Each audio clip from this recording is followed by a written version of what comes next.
Fala pessoal, tudo bem? Sou eu de novo para o desespero de vocês.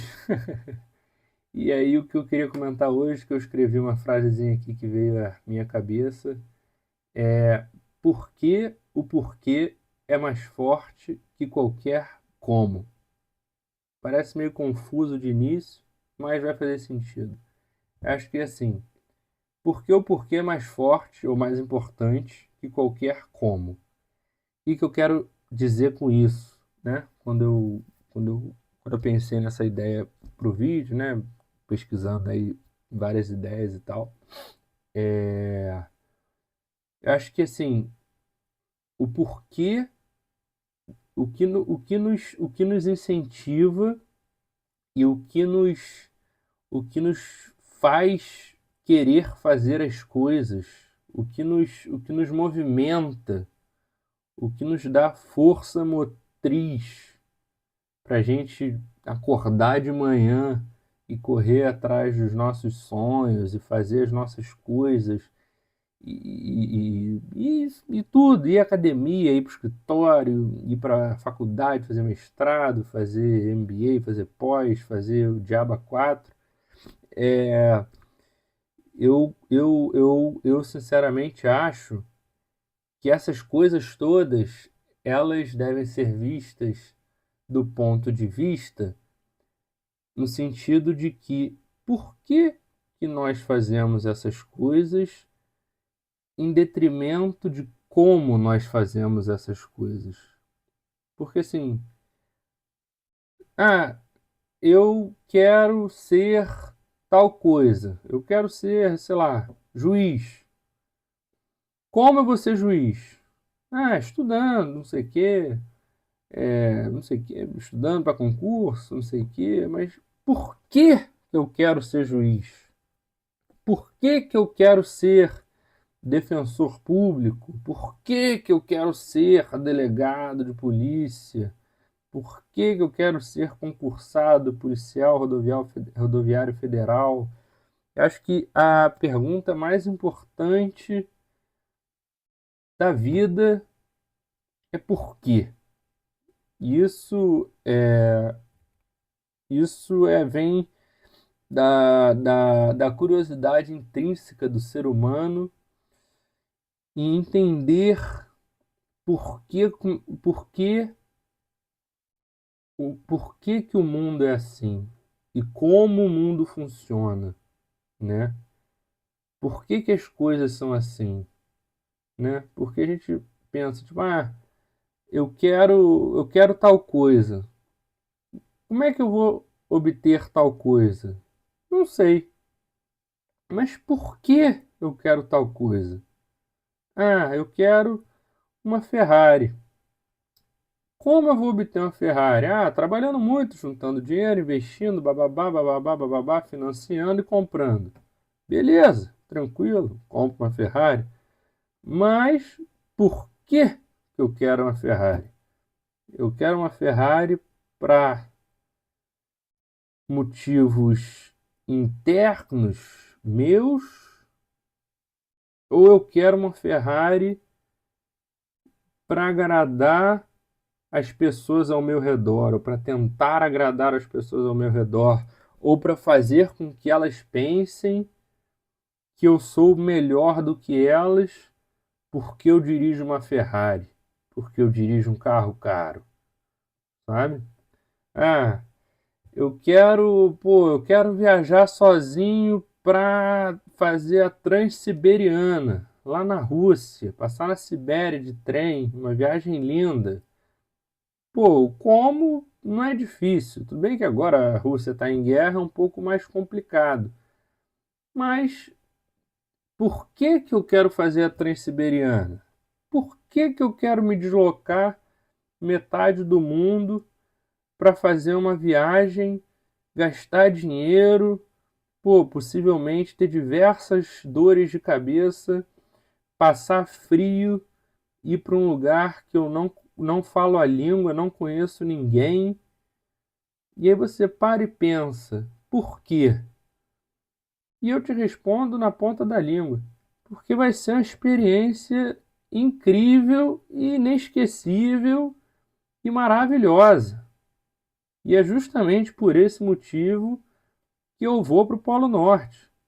Eu não sei quando eu vou postar esse vídeo, eu não sei nem se eu já fui para o Polo Norte, se eu estou no Polo Norte agora, se vocês estão assistindo e eu estou perdido em algum lugar no Polo Norte. Então, se eu estiver no Polo Norte, muito obrigado. Meu muito obrigado. Eu estou no Polo Norte. Daqui a pouco eu estou de volta, pessoal. Não se preocupem. Nenhum urso polar vai me atacar, porque eu falo a linguagem dos ursos e eu trouxe várias Coca-Colas. Então, se eles tentarem me atacar, eu vou dar Coca-Cola para eles. Eles vão ficar bem tranquilos, bem calmos. E a gente vai ter uma conversa civilizada. Mas eu acho que entender o porquê das coisas é muito mais importante do que o como. Tipo, eu quero ser sócio de escritório eu quero ser sócio de um grande escritório de advocacia. Como? Não sei. Trabalhando 15 anos no escritório de advocacia e torcendo para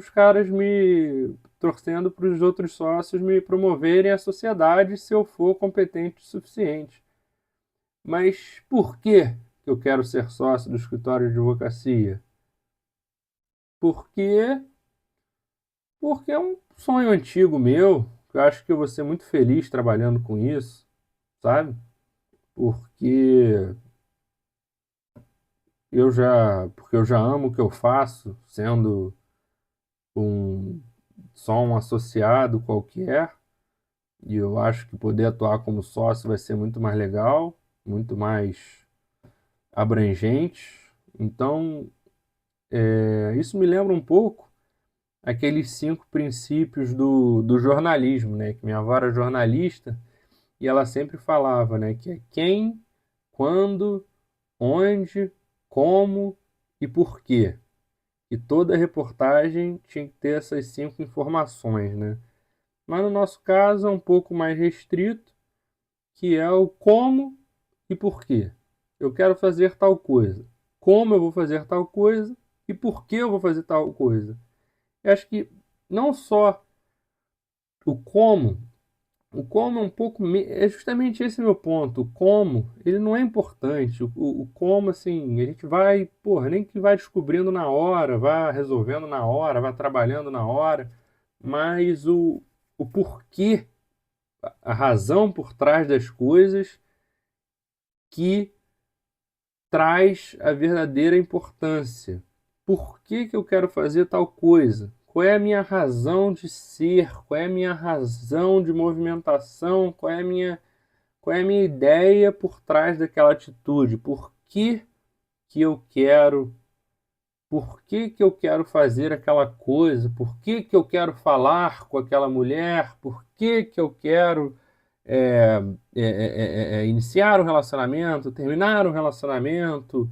É, por que eu quero me casar? Por que eu não quero me casar? Por que eu quero ter filho? Ter filho, então, é um exemplo crasso. Pô, ter filho, o como, todo mundo sabe como é que é. Talvez as crianças ainda acreditem nas cegonhas, mas as pessoas um pouco mais conhecedoras da anatomia humana sabem como funciona. E mas mais importante do que como ter um filho é por que ter um filho. Você vai trazer uma alma ao mundo. Um milagre ali da concepção de uma nova vida. Claro que é uma coisa, é um acontecimento belíssimo, poético e lindo, mas é uma questão que levanta esse questionamento de por que eu quero ter um filho. Para deixar um legado. Porque é meu sonho. Porque, sei lá, pode ser qualquer motivo, sabe? Por isso que, na minha opinião, em todos os sentidos da vida, talvez não todos, que eu costumo achar que qualquer generalização estúpida, mas nesse sentido talvez o porquê das coisas é mais importante do que qualquer como, sabe? Pensa eu quero ficar bilionário, eu quero ficar multimilionário, eu quero ter, sei lá, 200 milhões de reais. Como? Por meio de investimentos, por meio de, enfim, fazer os aportes mensais, o dinheiro, não sei o quê, bababá, ter toda a psicologia financeira de não resgatar quando o mercado cair, muito pelo contrário, quando o mercado cair, você coloca mais dinheiro e mais profundo do que o como é o porquê. Por que que você quer ficar multimilionário, né? Por que que você quer ter 200 milhões de reais? É para impressionar os seus coleguinhas? É para comprar um apartamento de luxo, um carro de luxo para impressionar os coleguinhas, as pessoas? É para quê? Sabe? Qual é a razão de ser disso? É para é para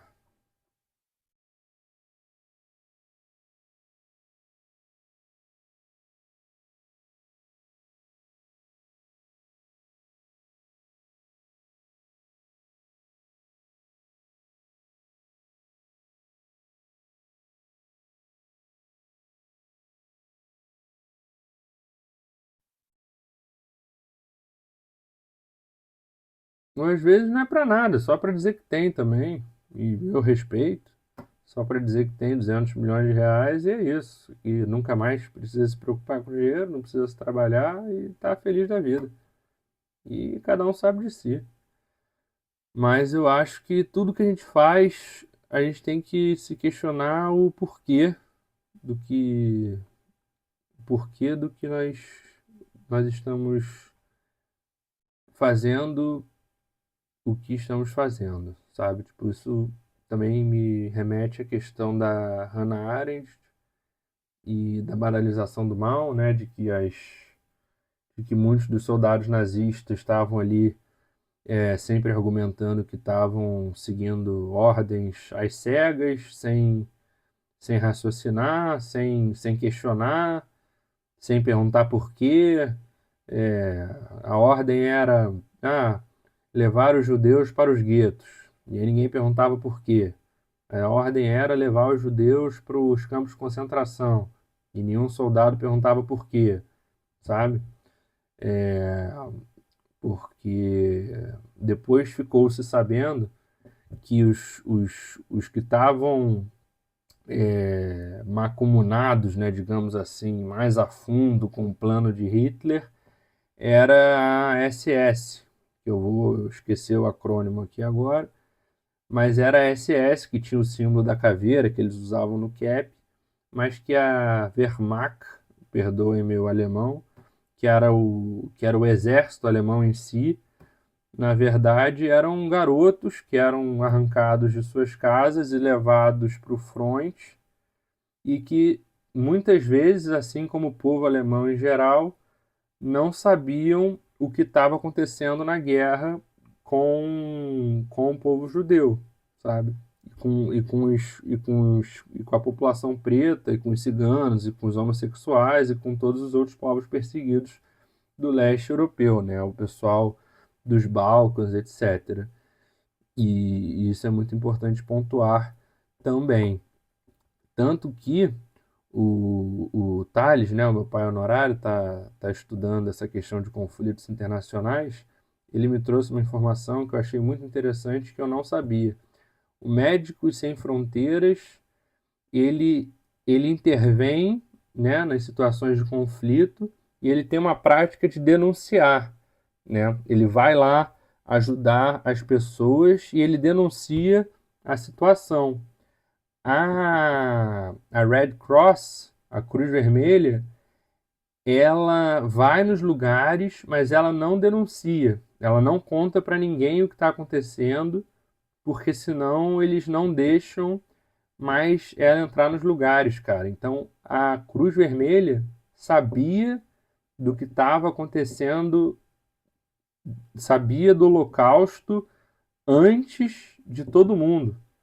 E isso é uma loucura, cara. Isso é uma loucura. Não estou dizendo que eles estão errados, não, porque eles entravam nos lugares justamente para cuidar dos feridos, tá? E, e, e, e eles não denunciavam o que estava acontecendo, porque senão os nazistas não deixariam mais eles entrarem. Então, cara, devia ser uma situação enlouquecedora, enlouquecedora para a galera que estava entrando ali naquele lugar para cuidar dos doentes. Cara, imagina, você entra num lugar e você olha aquilo ali e você não acredita. E você fala, gente, o mundo precisa saber disso, mas eu não posso contar, porque senão eu não vou poder voltar aqui para ajudar essas pessoas. Imagina a situação, cara. Mas eu pretendo falar isso num próximo vídeo de novo, eu tô só pontuando rapidamente. Valeu, pessoal, obrigado, boa noite.